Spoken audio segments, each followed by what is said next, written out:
In the suffocating darkness of a New England night, 1,200 colonial soldiers gripped their shovels and pickaxes with sweating palms. They knew that dawn would bring either victory or death.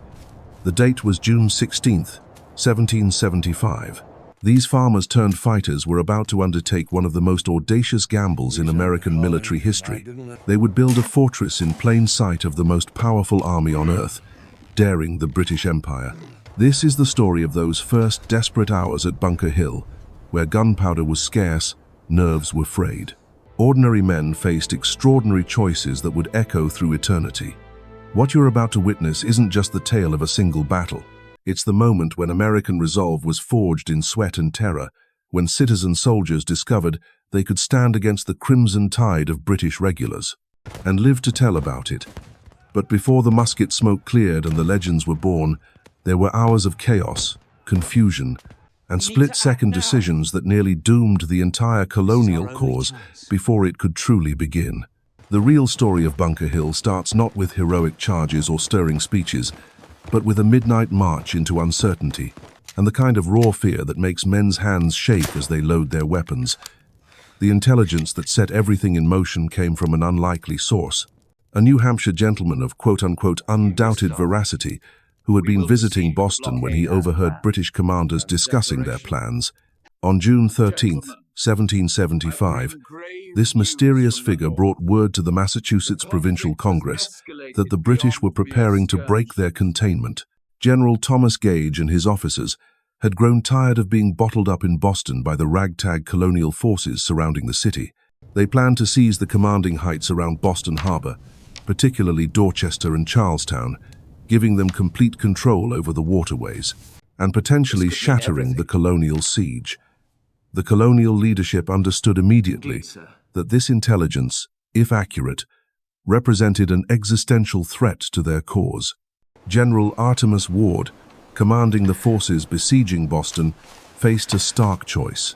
He could wait and react to British moves, fighting from a defensive position as the enemy seized the high ground, or he could gamble everything on a preemptive strike, occupying those same heights before the British could claim them. The decision he made would determine whether the colonial rebellion lived or died in its infancy. Ward chose audacity over caution. He directed General Israel Putnam to establish defenses on the Charlestown Peninsula, specifically on Bunker Hill. The plan was militarily sound but incredibly risky. By occupying Bunker Hill, the colonials would control artillery positions that could rain fire down on Boston itself, potentially forcing the British to abandon the city altogether.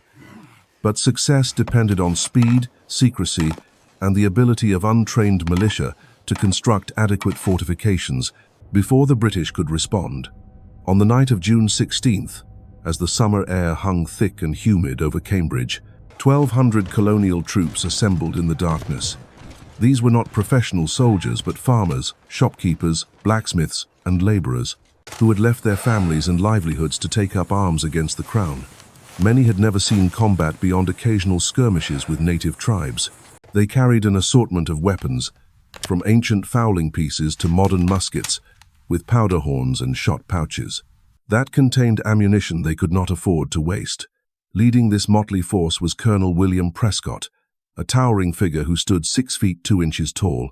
In an age when most men barely reached 5.5 feet, Prescott had served in the French and Indian War, giving him precious experience that most of his men lacked. Beside him rode General Israel Putnam, the legendary Old Put, who had abandoned his plow just days earlier. To ride 100 miles to Boston in 8 hours, not even bothering to change his work clothes, these two men would shoulder the responsibility for what came next. The force that marched through the darkness included regiments from multiple colonies, a testament to the growing unity of the colonial cause. Men from Prescott's own Massachusetts unit marched alongside Connecticut troops under Thomas Knowlton, with additional companies from New Hampshire and Rhode Island filling out the ranks. Each regiment brought its own traditions, its own methods of fighting, and its own interpretation of military discipline. Somehow these disparate elements would have to function as a coordinated army. But even before the march began, disagreement threatened to undermine the mission. Colonel Prescott, General Putnam, and their chief engineer, Captain Richard Gridley, argued. about where exactly they should establish their defenses. The orders called for fortifying Bunker Hill, the larger and more defensible of the two hills on the Charlestown Peninsula. However, as the officers studied the terrain in the moonlight, a different possibility emerged. Breed's Hill, though smaller and more exposed than Bunker Hill, offered a crucial advantage. Artillery placed on Breed's Hill would be closer to Boston, able to bring devastating fire to bear on the British positions across the harbour. It was a more aggressive choice, one that would provoke an immediate British response, rather than simply preparing for a future attack. After heated discussion, the commanders made a fateful decision that would change the course of history. They would fortify Breed's Hill instead of Bunker Hill, directly contradicting their orders but potentially delivering a knockout blow to British power in New England. It was the kind of field decision that separated great commanders from merely competent ones, a calculated risk that could either win the war or destroy the colonial army in a single engagement. As midnight approached, the colonial force reached the Charlestown Peninsula and began the back-breaking work of constructing fortifications under cover of darkness. Using pickaxes and shovels, hundreds of men attacked the rocky soil of Breed's Hill, throwing up an earthen redoubt that would have to withstand British artillery and frontal assault by professional troops. The work was directed by Captain Richard Gridley, an experienced military engineer who understood the principles of fortification, but had to adapt them to primitive tools and untrained labor. The men worked in shifts, some digging while others stood guard, all of them acutely aware that discovery by British sentries would mean disaster.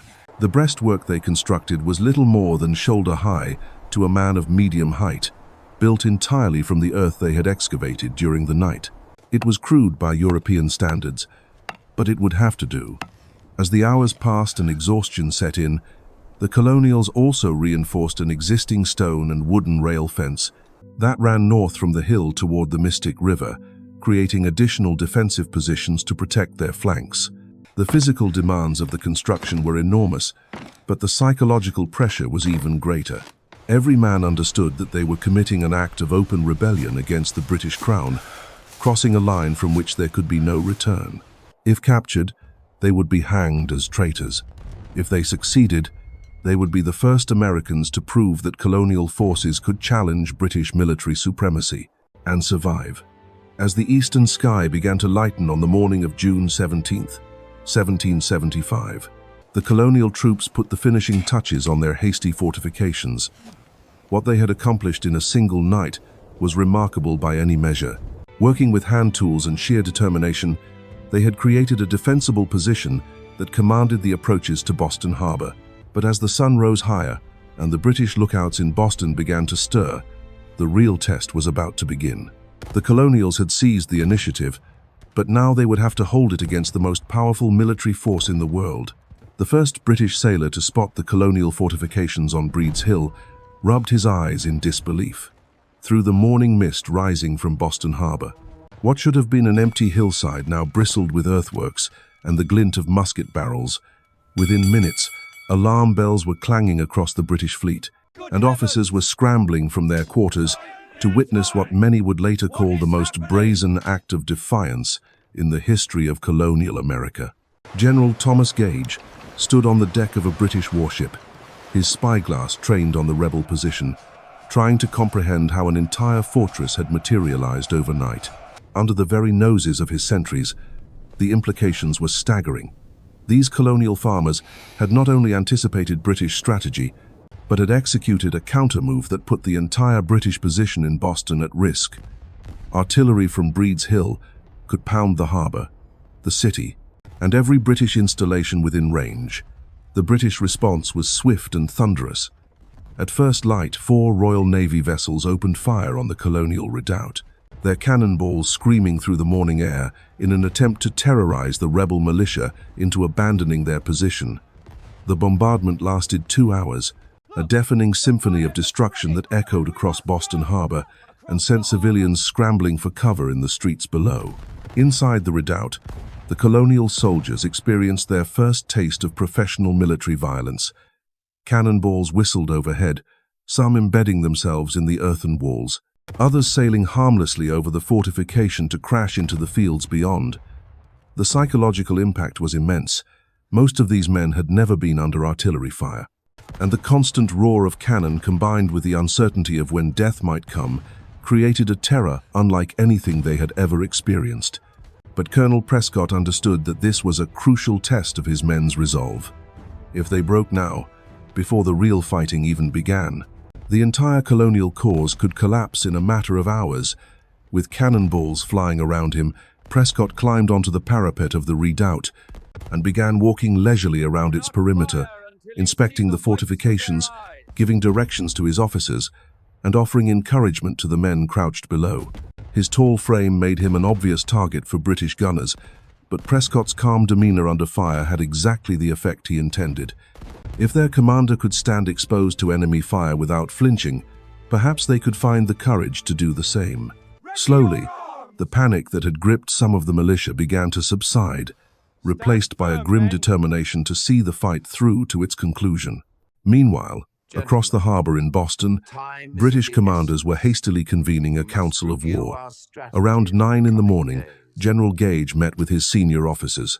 To devise a response to this unexpected challenge, the situation was both militarily and politically sensitive. A direct assault on the colonial position would be costly, but allowing the rebels to maintain their grip on Breed's Hill was strategically impossible. General William Howe was given the task of leading the assault. Howe had served with distinction in previous campaigns and understood both the capabilities and limitations of British infantry. He also recognized that the colonial position, while strong, was not impregnable. The redoubt could be flanked, and the rebel forces appeared to have limited manpower to defend the entire peninsula. But the British faced significant tactical challenges that would complicate any assault. The geography of Boston Harbor meant that troops would have to be ferried across the water in barges, a time-consuming process. That would give the colonials additional hours to strengthen their defenses and receive reinforcements. The tide was too low for large vessels to approach the Charlestown shore, forcing the British to wait until midday before launching their attack. This delay proved to be a gift to the colonial cause. As word spread through the surrounding countryside that a major engagement was imminent, militia companies from across New England began converging on the Charlestown Peninsula. These reinforcements were desperately needed, as Prescott's original force was stretched dangerously thin across the defensive perimeter. The colonial position had a critical vulnerability that became apparent only in daylight. The redoubt on Breed's Hill, while strong, could be easily flanked by British forces landing on the peninsula. To address this weakness, Prescott ordered the hasty construction of additional fortifications along the rail fence that ran toward the Mystic River. This secondary defensive line would have to be held by men who were already exhausted from a night of digging. They now faced the prospect of combat against professional soldiers. Among the reinforcements arriving throughout the morning were some of the most experienced fighters the colonial forces could muster. Captain Thomas Knowlton led his Connecticut Rangers, men who had honed their skills in frontier warfare and understood the deadly art of precision shooting. These were not the kind of troops British officers were accustomed to facing in European battlefields, where formations of infantry exchanged volleys at close range, according to established protocols. But perhaps the most critical reinforcement was not men or weapons, but a stark realization that would define the entire engagement. The colonial forces were desperately short of gunpowder, the essential ingredient that transformed muskets from clubs into effective weapons. This shortage was not unique to Bunker Hill, but represented a systemic weakness that plagued the colonial military effort throughout the early years of the Revolution. In 1775, the American colonies possessed only one functioning gunpowder mill, the Frankfort Mill, in Pennsylvania, which produced a minuscule amount of explosive compared to what was needed for sustained warfare. Most of the powder stored in colonial magazines had been sitting there since the French and Indian War, and much of it was of questionable quality. The few powder mills that had existed were in ruins, and the knowledge of manufacturing high-quality gunpowder was almost a lost art in America. This shortage created a desperate tactical situation where every shot had to count. Unlike European armies that could afford to trade volleys with their enemies, wasting ammunition in the process of maintaining morale and unit cohesion, the colonial forces had to husband their precious powder supplies with mathematical precision. Each musket ball fired represented resources that could not be easily replaced, creating psychological pressure that went far beyond the normal stress of combat. The famous order that would emerge from this crisis, "Don't fire until you can see the whites of their eyes," was not merely dramatic rhetoric, but a practical necessity born of scarcity. By waiting until British troops were at point-blank range, the colonial marksmen could ensure that nearly every shot found its target, maximizing the impact of their limited ammunition while minimizing waste. As the morning progressed and British preparations for assault became more obvious, the colonial commanders faced increasingly difficult decisions about how to deploy their limited resources. Should they concentrate their forces in the redoubt, creating a strong defensive position that could withstand prolonged assault? Or should they spread their men across the entire peninsula, preventing British flanking movements but weakening their ability to hold any single position? The organizational challenges facing the colonial forces were immense. Unlike the British Army, with its clear chain of command and standardized procedures, the colonial militia operated more like a collection of independent companies that happened to be fighting on the same side. Some units answered directly to General Ward's authority, while others maintained their own command structures and interpreted orders according to their own understanding of the situation. This lack of unified command created confusion and missed opportunities throughout the morning hours. Some commanders directly disobeyed orders, keeping their men at Bunker Hill rather than committing them to the more exposed positions on Breed's Hill. Others arrived at the peninsula only to discover that no one seemed to know exactly where they were supposed to deploy their troops or what their specific mission objectives were.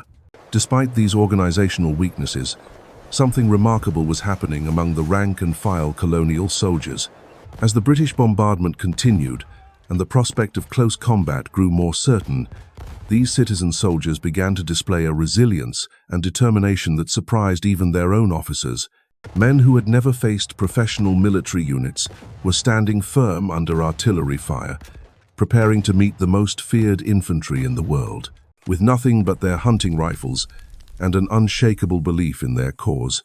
The psychological transformation occurring within the colonial ranks during those morning hours was perhaps more significant than any of the physical preparations taking place around them. These men, who just 12 hours earlier had been ordinary citizens going about their daily routines, were discovering reserves of courage they never knew they possessed. The constant thunder of British naval guns, rather than breaking their spirit, seemed to forge it into something harder and more resilient. Private Amos Farnsworth from Massachusetts later wrote in his diary that the sound of the cannon became almost comforting after a while, like distant thunder during a summer storm.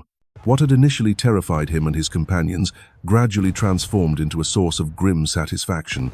Every British cannonball that crashed harmlessly into the earthworks was proof that their hasty fortifications could withstand the fury of the Royal Navy. But beneath this growing confidence lay a more troubling reality that only the officers fully understood. The colonial powder shortage was not merely an inconvenience, but an existential threat that could doom their entire position within hours of serious fighting. Captain Gridley had conducted a quiet inventory of ammunition supplies as dawn broke, and what he discovered was alarming. Many of the men had arrived with fewer than 20 rounds of powder and shot. Some carried even less, their powder horns containing barely enough explosive for a dozen careful shots. This scarcity created tactical constraints that no European commander would have considered acceptable. In traditional 18th century warfare, infantry formations relied on sustained volleys to break enemy morale and maintain their own cohesion under fire. Soldiers were trained to load and fire in rapid succession, creating walls of lead that could stop cavalry charges and shatter opposing infantry lines. But the colonials would have no such luxury. Every trigger pull had to be deliberate, aimed, and decisive. The shortage also affected the psychological dynamic within the redoubt in ways that would have profound consequences for the battle ahead. Veterans of the French and Indian War understood that ammunition conservation was critical, but many of the younger militiamen had never fought in sustained engagements where powder supplies became a limiting factor. Some officers began quietly spreading word about the need for fire discipline, warning their men that wild shooting would leave them defenseless when the British infantry finally reached their lines. Meanwhile, the British preparations across the harbour were proceeding with the methodical efficiency that had made the Royal Army the terror of European battlefields. 6 hours after the initial discovery of the colonial fortifications, British quartermasters had assembled a force of 2,400 troops and loaded them into 28 large barges for the crossing to Charlestown. The sight was magnificent and terrifying in equal measure, as civilians gathered on Boston rooftops to watch the scarlet-coated regiments being rowed across the harbor in perfect formation. The British soldiers sat motionless in their boats, their fixed bayonets glittering in the noon sun like a forest of steel. These were professional warriors who had served in campaigns across the globe, men who understood the brutal mathematics of infantry combat and had survived because they were better trained, better equipped, and more disciplined than their enemies. They carried 60 rounds of ammunition per man, more than twice what most of the colonial defenders possessed, along with the latest pattern muskets and bayonets that could turn any close-quarters engagement into a massacre. General Howe watched the landing preparations with the calculating eye of an experienced commander who had seen too many battles to underestimate any enemy. The colonial position was strong, but it was not perfect. The redoubt on Breed's Hill commanded the harbor approaches, but it was isolated and could be surrounded. The rail-fence defensive line extended the colonial perimeter but stretched their manpower dangerously thin. Most importantly, the rebels had no clear line of retreat if their position became untenable. As the British barges approached the Charlestown shore around 1 in the afternoon, the defenders could see individual faces among the enemy ranks. These were not the distant figures they had been watching through spyglasses all morning, but flesh and blood men who would soon be close enough to touch with bayonet points. The reality of combat, with all its personal and immediate terror, was now just minutes away. The British landing was unopposed, a tactical decision that reflected both colonial weakness and strategic calculation. Prescott and his officers knew they lacked the manpower to contest the beaches while simultaneously defending their fortifications. Better to husband their strength for the decisive engagement that would determine whether American resistance could survive its first real test against British military might. But as Howe's troops formed up on the Charlestown Peninsula, closer observation of the colonial defenses revealed that this assault might not proceed as smoothly as British confidence had suggested. The rebels were not running. They were not abandoning their positions in the face of overwhelming force. Instead, they were calmly preparing to fight, their musket barrels glinting from behind earthworks that looked more formidable with each passing minute. The delay in the British attack, caused by tidal conditions and the complexities of amphibious operations, had given the colonials precious additional hours to receive reinforcements and strengthen their resolve. Fresh companies of militia continued arriving throughout the early afternoon, bringing with them not just additional muskets, but news from the surrounding countryside that the entire region was rallying to support the men on Breed's Hill. Among these late-arriving reinforcements were some of the most skilled marksmen in New England, men who had spent their lives hunting in the dense forests of the frontier and could place a musket ball with deadly precision at ranges that would astonish European military observers. These were not soldiers in the traditional sense, but they possessed skills that formal military training could not provide. They understood concealment, patience, and the art of making every shot count when ammunition was scarce and lives hung in the balance. The psychological effect of these reinforcements on the original defenders was electric. Men who had spent the morning wondering if they would face the British assault alone now found themselves part of a growing army that seemed to materialize from the very soil of New England. The cause they were fighting for was not just their own desperate gamble, but a shared commitment that extended far beyond the confines of their earthen redoubt. As 2 o'clock approached and British preparations reached their final stages, the colonial defenders made their last preparations for combat. Weapons were checked and rechecked. The precious powder in each horn was carefully measured. Prayers were whispered by men who understood they might not see another sunset. And through it all, the steady voice of Colonel Prescott could be heard moving along the lines, offering encouragement and final instructions to soldiers who would soon discover whether citizen militia could stand against the finest infantry in the world. The stage was set for a collision that would test everything the colonials believed about themselves, their cause, and their willingness to pay the ultimate price for the principles they claimed to hold dear. In just minutes, the theoretical rebellion would become a baptism of fire that would either forge a new nation or destroy the dream of American independence before it could truly begin. Those first chaotic hours at Bunker Hill revealed something profound about the American character that neither side fully understood at the time. In the sweat-soaked darkness of a single night, ordinary colonists had proven they could defy the greatest empire on earth and live to fight another day. The real victory wasn't measured in territory held or casualties inflicted, but in the discovery that free men fighting for their homes possessed a strength that professional armies couldn't easily break.